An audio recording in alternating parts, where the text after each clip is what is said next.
നെല്ലിപ്പാടം എന്നൊരു ഗ്രാമം. ആ ഗ്രാമത്തിൽ എല്ലാവരും ഒരുപോലെ ആഘോഷിക്കുന്ന ഒരു ഉത്സവമാണ് പാൽക്കിണ്ടി മഹോത്സവം, അല്ലെങ്കിൽ കതിരുത്സവം. അപ്പം എല്ലാവർക്കും പുതിയ വീഡിയോയിലേക്ക് സ്വാഗതം. നെല്ലും നെൽപ്പാടങ്ങളും നെൽകൃഷിയുമെല്ലാം നെന്മാറ എന്ന ഗ്രാമത്തിന് ഒട്ടും ഒഴിച്ചുകൂടാൻ പറ്റാത്ത ഒന്നു തന്നെയാണ്. വല്ലങ്ങി ചീരമക്കാവിൽ അമ്മയെ കേന്ദ്രീകരിച്ചുള്ള 6 ഗ്രാമങ്ങളായ വാക്കോട്, വിത്തനശ്ശേരിയിലെ നെന്മാറപ്പാടം, വല്ലങ്ങി പടിഞ്ഞാത്തറ, നെല്ലിപ്പാടം, അളുവിശ്ശേരി, പോത്തുണ്ടി. പക്ഷേ കുറേ കാലങ്ങളായി പോത്തുണ്ടിക്കാരുടെ കതിരിൻ്റെ സാന്നിധ്യം ഇല്ല എന്ന് തന്നെ പറയാം. ബാക്കിയുള്ള ഗ്രാമങ്ങളുടെ കതിർക്കറ്റകളാണ് ഗ്രാമവാസികളുടെ സാന്നിധ്യത്തിൽ വാദ്യാഘോഷങ്ങളുടെ അകമ്പടിയാൽ വന്ന് വല്ലങ്ങി ചീരമക്കാവിൽ അമ്മയുടെ മുന്നിൽ സമർപ്പിക്കുന്നത്. അതുമാത്രമല്ല, ലോക പ്രശസ്തമായ നമ്മുടെ വല്ലങ്ങി വേലയുടെ ആരംഭം കുറിക്കൽ കൂടിയാണ് യഥാർത്ഥത്തിൽ ഇതിനോടനുബന്ധിച്ചു വരുന്ന വല്ലങ്ങി ദേശത്തിൻ്റെ പാൽക്കിണ്ടി മഹോത്സവത്തിലൂടെ നടക്കുന്നത്. കിണ്ടിയിൽ ശുദ്ധമായ പശുവിൻ പാല് നിറച്ച് വിശേഷാൽ പൂജകൾക്ക് ശേഷം അതിൽ വാളും മറുഭാഗത്ത് തലയും വരുന്ന ഒരു സ്വർണ്ണ നാണയം നിക്ഷേപിക്കും. ഈ സ്വർണ്ണ നാണയം നിക്ഷേപിക്കുന്നത് തെക്കേ രാവുണ്യാരത്ത് കുടുംബക്കാരാണ്. പാട്ടിന് ശേഷം വരുന്ന അടുത്ത ദിവസം ഈ കിണ്ടി തുറന്നു നോക്കുമ്പോൾ ഇതിൽ നിക്ഷേപിച്ചിരിക്കുന്ന പാല് പിരിഞ്ഞു പോവാൻ പാടില്ല എന്നതാണ് വിശ്വാസം. അതുപോലെ തന്നെ ഇതിനുള്ളിൽ നിക്ഷേപിച്ചിട്ടുള്ള സ്വർണ്ണ നാണയം തലഭാഗമാണ് കാണുന്നതെങ്കിൽ വല്ലങ്ങി വേല ശുഭമായിരിക്കും എന്നതാണ് അർത്ഥമാക്കുന്നത്. അല്ലാത്ത പക്ഷം അതിനു വേണ്ട പ്രശ്നപരിഹാരങ്ങൾ നടത്തുകയും ചെയ്യുന്നു. നാട്ടിലുള്ള എല്ലാ കർഷക കുടുംബങ്ങളിൽ നിന്നും കതിർക്കറ്റകൾ സ്വീകരിച്ച് പൂജകൾ അർപ്പിച്ച് മുളൻതണ്ടിൽ കോർത്ത് പട്ടക്കുടയിൽ ദേവിയെ ആവാഹിച്ചുകൊണ്ട് പറവാദ്യത്തിൻ്റെ അകമ്പടിയോടുകൂടി ഗ്രാമപ്രദർശനം ചെയ്ത് നെല്ലിപ്പാടം ചുറ്റി അരളിമര ചൂട്ടിലെത്തും. അവിടെ നിന്നും നേരെയുള്ള വഴിയിലൂടെ നെല്ലിക്കുളത്തി അമ്മയെ വണങ്ങി പിന്നെ ചീരമക്കാവിലമ്മയുടെ സന്നിധിയിലേക്ക്. കൊടുങ്ങല്ലൂർ ഭഗവതി തൻ്റെ കോപത്താൽ എറിഞ്ഞ നെൽവിത്തുകൾ പതിച്ച മനുഷ്യൻ്റെ ശരീരം ചിതറിയ നെൽമണികൾ പോലെ തടിച്ചു പൊങ്ങി. അതിവേഗം ഈ രോഗം കേരളക്കരയാകെ പരന്നു. വൈദ്യന്മാർ നിസ്സഹായരായി. ആളുകൾ നിരന്തരമായി മരണപ്പെട്ടുകൊണ്ടിരുന്നു. രോഗം ബാധിച്ചവരെ കല്ലെറിഞ്ഞകറ്റി. അതുപോലെ ആളുകൾ രോഗം ബാധിച്ചവരെ എങ്ങും സ്പർശിക്കാതെ വാഴയിലയിൽ പൊതിഞ്ഞുകെട്ടി ജനവാസമില്ലാത്തിടങ്ങളിൽ ഉപേക്ഷിക്കുകയായിരുന്നു. അങ്ങനെയും ഒരു കാലമെല്ലാം കടന്നുപോയി. വസൂരിയുടെ ഉത്ഭവത്തെക്കുറിച്ച് പുരാണത്തിൽ പറയുന്നത് ഇങ്ങനെയാണ്. ദേവാസുര യുദ്ധം, അതായത് ദേവന്മാരും അസുരന്മാരും തമ്മിലുള്ള യുദ്ധം. അസുരന്മാരുടെ ശ്രേഷ്ഠ ആചാര്യനാണ് ശുക്രാചാര്യർ. ശരിക്കും അസുരന്മാരുടെ തലച്ചോറ് എന്ന് തന്നെ അദ്ദേഹത്തെ വിശേഷിപ്പിക്കാം. പണ്ട് ദേവന്മാരും അസുരന്മാരും തമ്മിലുള്ള യുദ്ധത്തിൽ അസുരന്മാരെല്ലാം കൊല്ലപ്പെട്ടുകൊണ്ടിരുന്നു. പക്ഷേ ഈ കൊല്ലപ്പെട്ട അസുരന്മാരെയെല്ലാം ശുക്രാചാര്യർ മൃദുസഞ്ജീവനി മന്ത്രത്താൽ പുതുജീവൻ നൽകിക്കൊണ്ടിരുന്നു. ദേവന്മാർ പരാജയപ്പെട്ടു. എന്തു ചെയ്യണമെന്നറിയാത്ത ദേവന്മാർ സാക്ഷാൽ മഹാവിഷ്ണുവിനെ കണ്ട് സങ്കടമറിയിച്ചു. ദേവന്മാരുടെ സങ്കടത്താൽ വിഷ്ണു ഭഗവാന്റെ മനസ്സലിഞ്ഞു. ദേവന്മാരെ സഹായിക്കാനായി തൻ്റെ സുദർശന ചക്രത്തെ അയച്ചു. സുദർശന ചക്രത്തിൻ്റെ അഗ്നിയാൽ അസുരന്മാരെയെല്ലാം വധിച്ച് ചാരമാക്കി തീർത്തു. ചാരമായി തീർന്ന അസുരന്മാരുടെ ശരീരാവശിഷ്ടങ്ങളെ ശുക്രാചാര്യർക്ക് പുനർജീവിപ്പിക്കാൻ സാധിച്ചില്ല. അസുരകുലത്തിൽ പുരുഷന്മാർ വളരെയധികം കുറഞ്ഞു വരികയും അസുര വിധവകൾ കൂടിക്കൊണ്ടിരിക്കുകയും ചെയ്തു. വിധവകളായ അസുര സ്ത്രീകൾ ശുക്രാചാര്യരെ കണ്ട് ഞങ്ങളെ സഹായിക്കണമെന്ന് അഭ്യർത്ഥിച്ചു. ശുക്രാചാര്യർ അവർക്കൊരു ഉപദേശം നൽകി. നിങ്ങളെ സഹായിക്കാൻ ബ്രഹ്മാവിന് മാത്രമേ കഴിയുകയുള്ളൂ എന്ന്. അതിനാൽ അദ്ദേഹത്തോട് തപസ്സനുഷ്ഠിച്ച് പ്രീതിപ്പെടുത്താൻ കൽപ്പിച്ചു. അസുര രാജാക്കന്മാരുടെ ഭാര്യമാരായ ദാരുവതിയും ദാനവതിയും അതികഠിനമായ തപസ്സിലൂടെ ബ്രഹ്മാവിനെ പ്രീതിപ്പെടുത്തി. ബ്രഹ്മാവിൻ്റെ വരാനുഗ്രഹം ലഭിച്ച ഇരുവർക്കും ഓരോ പുത്രന്മാരുണ്ടായി. അവരുടെ പേരുകളാണ് ദാരികനും ദാനവനും. ഇരുവരും ശുക്രാചാര്യരുടെ ശിക്ഷണത്താൽ എല്ലാവിധ അഭ്യാസങ്ങളും പഠിച്ചു. കാലം കടന്നു പോകും തോറും അസുരകുലം വർദ്ധിച്ചുകൊണ്ടിരുന്നു. ശുക്രാചാര്യരുടെ ശിക്ഷണത്തിൽ എല്ലാ അഭ്യാസങ്ങളും പഠിച്ചു. പക്ഷേ മരണത്തെ അതിജീവിക്കാൻ കഴിയില്ല. എന്തു ചെയ്യുമെന്ന് ശുക്രാചാര്യരോട് ഇരുവരും ചോദിച്ചു. മൃത്യുവിനെ അതിജീവിക്കുവാൻ അങ്ങ് ഞങ്ങളെ പഠിപ്പിച്ചിട്ടില്ലല്ലോ. അദ്ദേഹത്തിന് അതിനുള്ളൊരു ഉത്തരമുണ്ടായിരുന്നില്ല.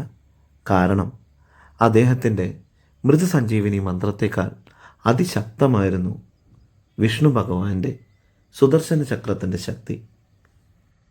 പക്ഷേ അദ്ദേഹം ഇരുവരെയും ഉപദേശിച്ചു. ബ്രഹ്മദേവനാൽ വരം ലഭിച്ചാൽ മാത്രമേ നിങ്ങൾ അതിന് ശ്രേഷ്ഠന്മാരാകുകയുള്ളൂ എന്ന കാര്യം അവരെ ബോധ്യപ്പെടുത്തി. ബ്രഹ്മദേവൻ അറിയാമായിരുന്നു ഇവരിരുവരും തന്നോട് ചോദിക്കാൻ പോകുന്നത് അതികഠിനമായ ഉഗ്രവരമാണെന്നുള്ള കാര്യം. അതുകൊണ്ട് തന്നെ അദ്ദേഹം ദർശനം വൈകിപ്പിച്ചുകൊണ്ട് തന്നെയിരുന്നു. പല പരീക്ഷണങ്ങളും അവരിലേക്ക് അയച്ചു. പക്ഷെ അതെല്ലാം അതിജീവിച്ചുകൊണ്ട് അവർ തപസ് മുന്നോട്ട് തന്നെ കൊണ്ടുപോയി. ഈ ലോകത്തിൻ്റെ മുഴുവൻ അധിപനായതിനാൽ ബ്രഹ്മദേവന് അസുരദേവന്മാരുടെ പ്രാർത്ഥന സ്വീകരിച്ചേ പറ്റൂ എന്നതിനാൽ അവരുടെ മുമ്പിൽ പ്രത്യക്ഷനായേണ്ടി വന്നു. ഇരുവർക്കും ഓരോ ഉഗ്രവരങ്ങൾ നൽകി. പക്ഷേ തൻ്റെ സൃഷ്ടിയായി ഈ ലോകം നശിച്ചു പോകാതിരിക്കാൻ അദ്ദേഹം ഒരു ബുദ്ധി ആ വരത്തിൽ പ്രയോഗിച്ചു. എന്താന്ന് വെച്ചാൽ, ഒരു അയോനിധിയായ സ്ത്രീയുടെ കരങ്ങളാൽ മാത്രമേ ഈ അസുര രാജാക്കന്മാരെ വധിക്കാൻ പറ്റുകയുള്ളൂ എന്നതായിരുന്നു. ദാനവന് ലഭിച്ച വരം എന്താണെന്ന് വെച്ചാൽ, തൻ്റെ ഓരോ തുള്ളി രക്തം ഭൂമിയിൽ വീഴുമ്പോൾ തൻ്റെ പ്രതിച്ഛായയിലും ചിന്താഗതിയുമുള്ള ഓരോ അസുരന്മാർ ജനിക്കണമെന്നതായിരുന്നു. എന്നുവെച്ചാൽ ഓരോ തുള്ളി രക്തം വീഴുമ്പോൾ ഈ ദാനവൻ തന്നെയാണ് ഭൂമിയിൽ ജനിച്ചുകൊണ്ടിരിക്കുന്നത്.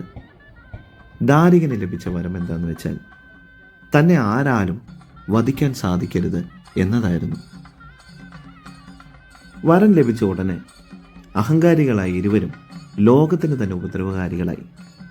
ദാരികൻ്റെയും ദാനവൻ്റെയും ശല്യം സഹിക്കവയ്യാതെ ത്രിമൂർത്തികൾ ഒരു തീരുമാനത്തിലെത്തി.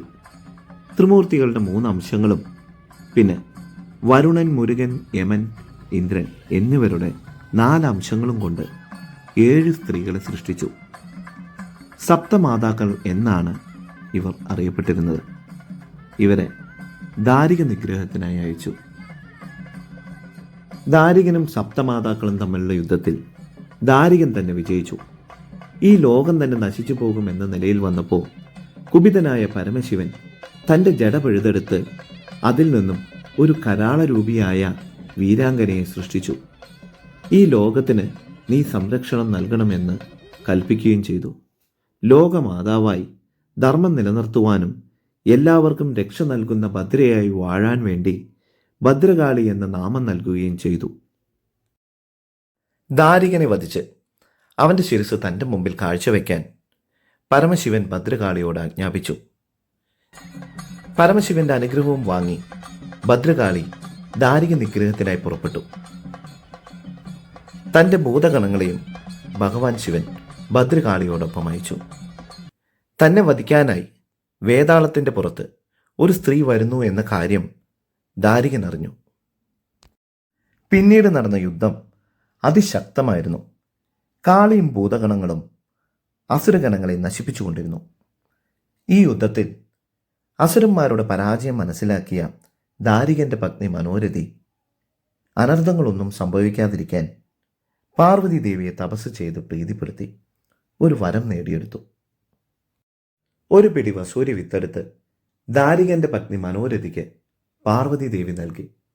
എന്നിട്ട് പറഞ്ഞു, ഇത് നീ ആരുടെ ദേഹത്തെറിയുന്നുവോ അവർക്ക് വസൂരി എന്ന രോഗം പിടിപെടും എന്നതായിരുന്നു വരം. ദാരിക പത്നി വസൂരി വിത്തുമായി പോകുന്ന വഴിക്ക് ഭദ്രകാളി തൻ്റെ ഭർത്താവിൻ്റെ ശിരസ് അറുക്കുന്നതിനായി അട്ടഹസിച്ച് നിൽക്കുന്നത് കണ്ടു. ഇത് സഹിക്കവയ്യാതെ കോപത്താൽ കയ്യിലിരിക്കുന്ന വിത്ത് കാളിയുടെ നേർക്കെറിഞ്ഞു. വിത്തുകൾ പതിച്ച ഉടനെ കാളി തളർന്നു വീണു. കാളിയുടെ ശരീരമാകെ തരിതരിയായി കുരുക്കൾ പൊങ്ങിത്തുടങ്ങി. കാളിയെ സഹായിക്കാൻ കഴിയാതെ വന്ന ഭൂതഗണങ്ങൾ പരമശിവന്റെ സന്നിധിയിൽ ചെന്ന് വിവരമറിയിച്ചു. തൻ്റെ മകളായ കാളിയെ രക്ഷിക്കാനായി പരമശിവൻ തൻ്റെ പൂർണ്ണ ശക്തി ഉപയോഗിച്ച് ചെവിയിൽ നിന്നൊരു മൂർത്തിയെ സൃഷ്ടിച്ചു. കണ്ടത്തിൽ നിന്നും സൃഷ്ടിച്ചതായതിനാൽ കണ്ടാകർണൻ എന്ന പേരും നൽകി. കാളിയുടെ ശരീരത്തിലുണ്ടായിരുന്ന വസൂരി കുരുക്കളെ നശിപ്പിച്ച് കാളിയെ സ്വതന്ത്രമാക്കാൻ അനുഗ്രഹിച്ച് യാത്രയാക്കി. യുദ്ധക്കളത്തിലെത്തിയ കണ്ടാകർണൻ കാളിയുടെ ശരീരത്തിലെ വസൂരി കുരുക്കളെ നാവിനാൽ തഴുകിയെടുത്തു. ശരീരത്തിലെ കുരുക്കൾ മാഞ്ഞതോടെ കാളി വീണ്ടും ശക്തി പ്രാപിച്ചു. മുഖത്തെ കലകൾ മായ്ക്കാനായി കാളി സഹോദരനായ കണ്ടാകർണനെ അനുവദിച്ചില്ല. അത് തൻ്റെ അലങ്കാരമായി തൻ്റെ മുഖത്ത് തന്നെ ഇരുന്നോട്ടെ എന്നാണ് കാളി സഹോദരനെ അറിയിച്ചത്. യുദ്ധം ശക്തമായി. കാളിയുടെ മായാപ്രഭയിൽ പ്രപഞ്ചം തന്നെ സ്തംഭിച്ചു പോയി. ഇരുട്ട് കയറിയ നിമിഷം കാളി ദാരികന്റെയും ദാനവന്റെയും ശിരസ്സറിഞ്ഞു. ദാരികന്റെ കുടൽമാല കഴുത്തിലണിഞ്ഞ് അറുത്തെടുത്ത ശിരസ്സുകളുമായി കാളി പരമശിവന്റെ മുന്നിലെത്തി കാൽക്കൽ വെച്ച് സമർപ്പിച്ചു. അതികോപിതയായ ഭദ്രകാളി അരിശത്താൽ മനോരഥിയുടെ കണ്ണും കാതും കാലും മുറിച്ചു കളഞ്ഞ് കാളിയുടെ അടിമയാക്കി മാറ്റി. അതുപോലെ തന്നെ മനോരഥിയുടെ പേര് വസൂരിമതി എന്നാക്കുകയും ചെയ്തു. പിന്നീട് കാളിയുടെ കോപത്തിനിരയാകുന്ന ആളുകളുടെ ശരീരത്തിൽ ഈ മനോരഥി പ്രവേശിക്കാൻ തുടങ്ങി. അതുകൊണ്ടാണ് വസൂരി എന്ന രോഗം പിടിപെട്ടാൽ ഭദ്രകാളിയെ പഴമക്കാർ പ്രീതിപ്പെടുത്തുന്നത്. അരളിമരച്ചോട്ടിൽ കുടിയിരിക്കുന്ന മൂപ്പനും മുനിയപ്പനും പ്രേതമൊത്തൻ എന്നിങ്ങനെ പഴമക്കാർ പൂജിച്ചു വന്നിരുന്ന ഒരുപാട് നാട്ടുദേവന്മാരുണ്ട്. അതായത് കുലദൈവങ്ങൾ. അവരാണ് കൃഷിയെ സംരക്ഷിക്കുന്നതെന്നൊരു വിശ്വാസം നിലനിൽക്കുന്നുണ്ട്. അവരെ പ്രീതിപ്പെടുത്തുന്നതിനായി വർഷം തോറും പൂജകൾ അർപ്പിക്കും. അവരെ സംതൃപ്തിപ്പെടുത്തിയാൽ കൃഷിയിൽ നല്ല വിളവ് ലഭിക്കും എന്നതാണ് വിശ്വാസം. ജാതിമത വർണ്ണ വിവേചനമില്ലാതെ എല്ലാവരും ഈ മണ്ണിൻ്റെ മക്കളാണെന്ന് ഒരു ഓർമ്മപ്പെടുത്തൽ കൂടിയാണ് ഈ ഗ്രാമീണ കർഷകോത്സവങ്ങളിലൂടെ നമുക്ക് മനസ്സിലാക്കി തരുന്നത്. അപ്പോൾ മറ്റൊരു വീഡിയോയിൽ നമുക്ക് വീണ്ടും കാണാം. ഈ വീഡിയോ നിങ്ങൾക്ക് ഇഷ്ടമായിട്ടുണ്ടെങ്കിൽ സബ്സ്ക്രൈബ് ചെയ്യുക, ഷെയർ ചെയ്യുക, ലൈക്ക് ചെയ്യുക. Thank you.